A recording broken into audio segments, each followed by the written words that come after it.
I'm Troy Kirby with the Auburn Examiner with a quick update on the Auburn City Council. The Auburn City Council voted on 4 ordinances on May 17th, including grocery store hazard pay for workers, business and occupation taxes, and management as well as operations of the Auburn Municipal Airport.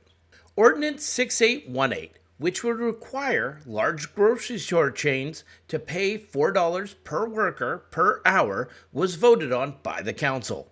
It failed 4-3 to pass the council. Please unmute and say aye. Aye. Aye. Council, right now I've heard 2 ayes. Is that correct?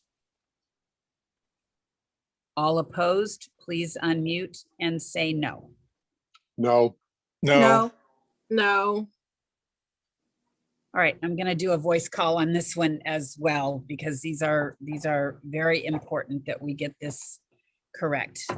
Deputy Mayor DeCoursey, No. Councilmember Trout Manuel, No. Councilmember Baggett, No.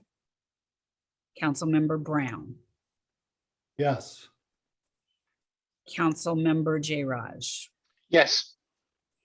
Councilmember Stearns, Yes. and Councilmember Malinga. No. Okay, that is 3 yes and 4 no's. Ordinance number 6818 does not pass. Ordinance 6814, which would create a city business and occupation tax, was approved 5-2 by the council. Thank you, Your Honor. The ordinance that we're considering allows for a new Auburn City Code, which would detail a business and occupation tax and related administrative provisions that would go into effect on January 1st, 2022. The purpose of the ordinances is to address the long-term general fund fiscal stability issues identified through the City of Auburn's budgeting and forecasting process. The message from the business community at that time was there was no support for local B&O tax presently. And just as a reminder, the membership with the chamber represents a small percentage of businesses that are located in the city of Auburn. Briefly, I think most everyone we've mentioned several times in several of our meetings, study sessions, and what have you, that we have several of our revenue items that are going to be sunsetting. Those are revenues that, as explained by Deputy Mayor DeCoursey, are no longer going to be with us. We do have to make that up because our city is in a growth mode. We have to make up that revenue, and nobody hates taxes any more than I do.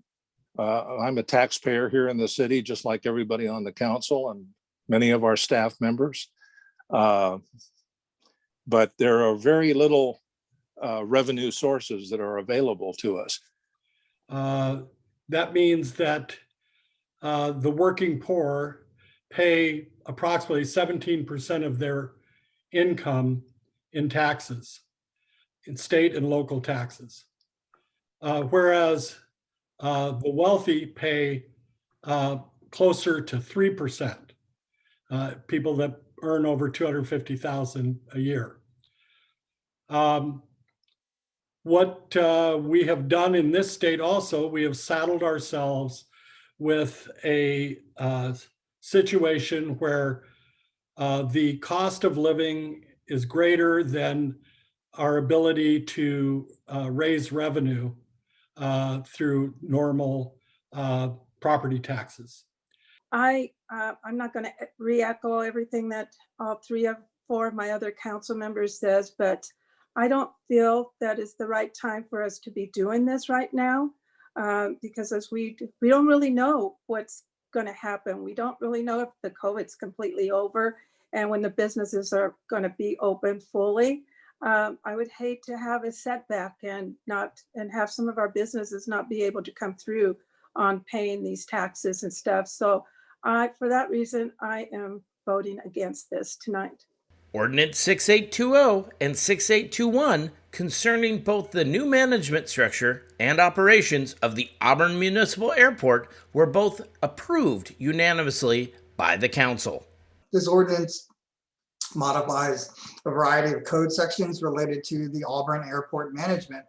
So we can address the changes in the management structure from contracted services to city employees, and to address obsolete language and to provide clarifications. This ordinance also modifies a variety of code sections related to the Auburn Airport operations, and are proposed to address the changes in management structure from contracted services to city employees, and add a new section regarding derelict aircraft. Thank you for watching the Auburn City Council Update, presented by the Auburn Examiner.